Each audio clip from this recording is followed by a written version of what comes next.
सारगाछी की स्मृतियां 119 अंक। लेखक स्वामी सुहितानंद जी महाराज। 20 मई 1964। महाराज, शास्त्र को जान लेने पर यह पता लगाया जा सकता है कि उन्नति हो रही है कि नहीं, ध्यान में मन लग रहा है कि नहीं, राग द्वेष कम हुआ है कि नहीं। पहले सामान्य सी बात पर उत्तेजित हो जाता था, अब उतना होता हूं कि नहीं, अथवा होने पर भी जल्दी ही उत्तेजना से विरत हो जाता हूं कि नहीं। ऐसा विचार उत्पन्न करना कि इससे रंच मात्र भी लाभ नहीं हुआ, अपितु कुछ शक्ति नष्ट हो गई। पहले कोई मूल्यवान वस्तु खो जाने पर जिस प्रकार उद्विग्न हो उठता था, अब उस प्रकार होता हूं कि नहीं। जब जैसा काम आ गया वैसा कर दिया। आज मैदान में खोदना, कल मंदिर, परसों चंदा संग्रह, फिर व्याख्यान देना, सब उससे ही निर्विकार भाव से हो रहा है। किंतु आजकल थोड़ी असुविधा हुई है। जिसके कहने से काम करोगे उसमें साधुता का अभाव देखने पर उसे अपना हितैषी नहीं बोध होता तथा कार्य करने में भी संकोच होता है। सम्यानंद एक जगह राहत कार्य कर रहा था, उसमें खूब मन लगा था, किंतु अचानक मैंने पत्र भेज दिया कि तुम शीघ्र चले आओ, केवल ये देखने के लिए कि वह उस कार्य में कितना तल्लीन हुआ है। वो भी उसी तरह का था। पत्र पढ़कर तुरंत चला आया। मैंने उसे क्यों बुलाया था ये भी उसने नहीं पूछा। उस कार्य में यथेष्ट क्षति हुई, राहत कार्य काफी बाधित हुआ, किंतु हम लोगों का उद्देश्य राहत कार्य करना नहीं, अपितु मनुष्य निर्माण करना है। सौम्यानंद सचमुच मुझे अपना सुरीत समझता था। दूसरे प्रकार का भाव रहने पर संभवतः वह आता ही नहीं, अथवा 2-4 दिन बाद आता, अथवा उस कार्य को थोड़ा व्यवस्थित करके आता। इस संसार में राहत कार्य अवश्य ही अनंत काल तक चलेगा, किंतु एक मनुष्य निर्माण होना कितनी बड़ी बात है। कार्य पर या फल पर उसकी मानो रंच मात्र भी आसक्ति न आए, क्या यह ध्यान नहीं रखना होगा। शास्त्र का अर्थ पुस्तकीय विद्या नहीं, अपितु आध्यात्मिक उन्नति है। मन संसार से ऊपर उठ रहा है या नहीं। ध्यान जब करने बैठा मन में कार्य का विचार उठता है, तब मन को समझाना होगा कि अरे, कार्य तो दिन भर ही करता हूं, अब थोड़े समय तक रामकृष्ण चिंतन करो। इस तरह मन में व्यर्थ के चिंतन को मत उठने देना। बुद्धि से विचार करो कि किस वस्तु का भोग करोगे और कौन वस्तु तुम्हें स्थायी सुख देगी। बुद्धि के आश्वस्त हो जाने से ही सब हो गया। इसी का नाम ज्ञान है। वही ज्ञान होना यथेष्ट है। 22 मई 1964। महाराज, यदि मैं पुनः शरीर धारण करके चापराश ईश्वरीय आदेश पाऊं तो चिल्लाकर ये कहते हुए घूमूंगा कि शरीर की रंच मात्र शक्ति भी नष्ट नहीं हो। सामान्य अनावश्यक खींच तान से भी बहुत सी शक्ति का क्षय होता है। 15 वर्ष की आयु तक तो उछल कूद अवश्य करोगे, तदुपरांत करे अनुशासन में रहना, केवल व्यायाम और कुछ निर्दिष्ट खेलकूद करोगे, अर्थात प्राण के बदले प्राण संग्रह करना। ठीक जैसे किसी व्यवसाय में 1000 रुपये लगाकर 100 रुपया लाभ, 9-7 1964। महाराज, रूप, रस, गंध, स्पर्श, शब्द ये सभी साधु के लिए संकटकारक है। रूप तो भयावह है, रस सर्वनाश का हेतु है, गंध और शब्द उतने भयावह नहीं है, स्पर्श की तो कोई बात ही नहीं। किंतु साधु देह और मातृदेह में ईश्वर का प्रकाश होता है। हमें पहले ही ये उल्लेख किया है कि जो भी कारण रहा हो, वर्ष 1964 के मध्य में महाराज के शरीर में कुछ सुधार देखा। सेवकगण महाराज के शारीरिक स्वास्थ्य में सुधार से अतीव प्रसन्न थे। महाराज के जड़ पिंडवत शरीर में मानो प्राण संचार हो गया। उसके ही परिणाम स्वरूप महाराज द्वारा कथित बातों को लिपिबद्ध करना संभव हुआ था। महाराज के निष्क्रिय दोनों हाथों को यदि थोड़ा सक्रिय किया जा सके, इसके लिए सेवकगण कितना प्रयत्नशील थे। महाराज भी 2-3 वर्ष के शिशु की तरह सेवकों को उस खेल में सहयोग देते।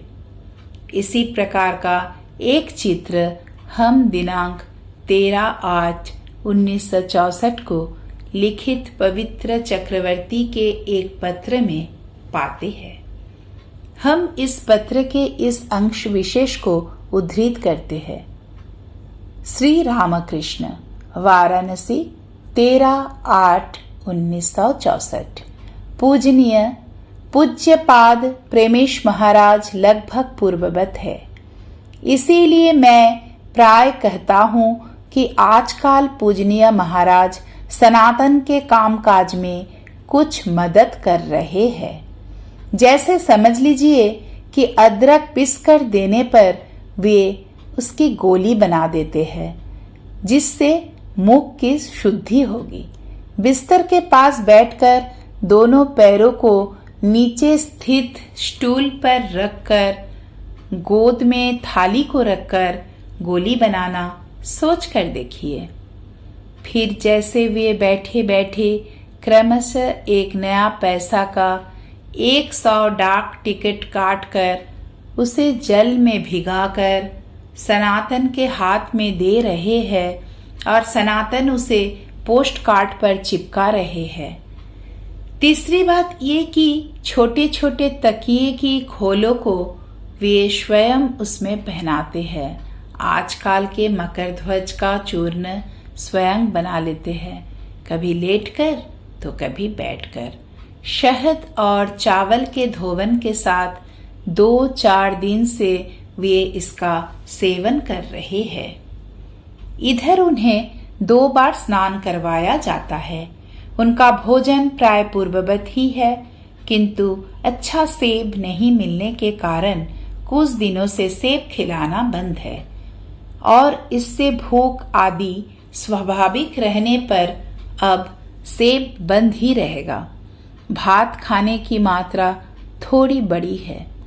सुबह शाम मूरी का चूरन भी खा रहे हैं। अन्य सब पूर्ववत है। सुबह 5 से 6 बजे तक और शाम को 5:25 या 5:30 बजे से 6:30 या 7:45 बजे तक पेराम्बुलेटर पर भ्रमण चल रहा है। यहाँ 2-1 दिन खूब गर्मी पड़ने के बाद अभी थोड़ा ठंडा मौसम है। इस समय दोपहर के 12 बज चुके हैं। पूज्यपाद महाराज अपने कक्ष में पेराम्बुलेटर पर बैठे हैं। उनके पास ब्रह्मचारी सनातन महाराज और सुनील महाराज बैठे हैं। पूज्यपाद महाराज के संबंध में आपको और क्या जानना है? खुजली के बारे में कुछ बताने की आवश्यकता नहीं है। यही पूज्यपाद महाराज की सर्वाधिक कष्ट देती है। मेरी प्रणाम स्वीकार कीजिएगा। इति आप सभी का पवित्र। पत्र का शेषांश। महाराज का समाचार सुनकर बहुत आनंद होगा, किंतु जिनको लेकर हम लोग आनंद कर रहे हैं वे शरीर की दृष्टि से आनंद मिलने पर बड़े ही नाराज होते हैं। फिर भी हृदय का कष्ट नहीं होने पर और भूख का भाव विशेष रहने पर हम लोग मानो खूब बोझ रहित रहकर स्वच्छंद भाव से हंस खेल सकते हैं। पवित्र दादा भ्रमण के समय गीता और सन्यासी का गीत का पाठ कर रहे हैं। इस समय हम लोग इनके नित्य सहचर है तथा साधन और विघ्न, आत्मसमर्पण, योग, संन्यास और साधन, स्वरूप विज्ञान आदि के पाठ में निरत है। आपका भीतरी साधना संबंधी कर्म यज्ञ और बाहरी कर्म यज्ञ कैसा चल रहा है? अपने भीतर और सामने स्थित नारायणों के भीतर कोष चतुष्टय का विश्लेषण किस प्रकार चल रहा है, यही सब समाचार महाराज जानना चाहते हैं। प्रति प्रणाम सनातन। 22/8/1964 प्रातःकाल 5 बजे महाराज भ्रमण करने निकले हैं। प्रकृति की अद्भुत शांत शोभा है। धीरे धीरे सूर्योदय हो रहा है। नीलाकाश में जगह जगह काले बादल है। पूर्व दिशा में सुसज्जित रूप से अरुणोदय हो रहा है। चारों ओर कहीं भी कोई नहीं है। यही अपूर्व शोभा बचपन में घर में देखता था। विस्तृत घर था। सामने पूर्व और दक्षिण में बड़ा एवं खुला तालाब था। पास में कोई मकान नहीं। इसीलिए तो सोचता हूँ गोविंद जी कुल देवता को कहाँ रखेंगे? ऐसे विस्तृत जगह से लाकर कहाँ रखेंगे? गोविंद जी को हमेशा खुली जगह में रहने का अभ्यास है। दोपहर के समय राजयोग पर नोट्स का पाठ हुआ। अपरिग्रह के अभाव से ही देश की ऐसी दुर्दशा है, ये बात महाराज ने बहुत जोर देकर कहा। पवित्र दादा ने एक सज्जन को मिठाई खिलाने को कहा था, किंतु बाद में उनके साथ भेंट कर पाना संभव नहीं हुआ। महाराज ने कहा उस पैसे को दुखी पीड़ित नारायणों में बांट देने से ही उपर्युक्त कार्य होगा। दोपहर में गीता के 18वें अध्याय का पाठ हो रहा है। पास में पवित्र दादा है। महाराज का शरीर थोड़ा अच्छा चल रहा है। पेट और हृदय की समस्या कम है। एक सुकुमार कोमल आयु के बच्चे की तरह बिस्तर पर पड़े है। दोनों पैरों को ऊंचा करके छोटे बच्चे की तरह खाने का आग्रह कर रहे हैं। महाराज कह रहे हैं आज शहद थोड़ा अधिक देना। शाम की थोड़ी खीर खाऊंगा, क्योंकि उदय महाराज दोपहर में प्रसादी खीर रख कर गए हैं। क्रमशः। जय श्री राम कृष्ण।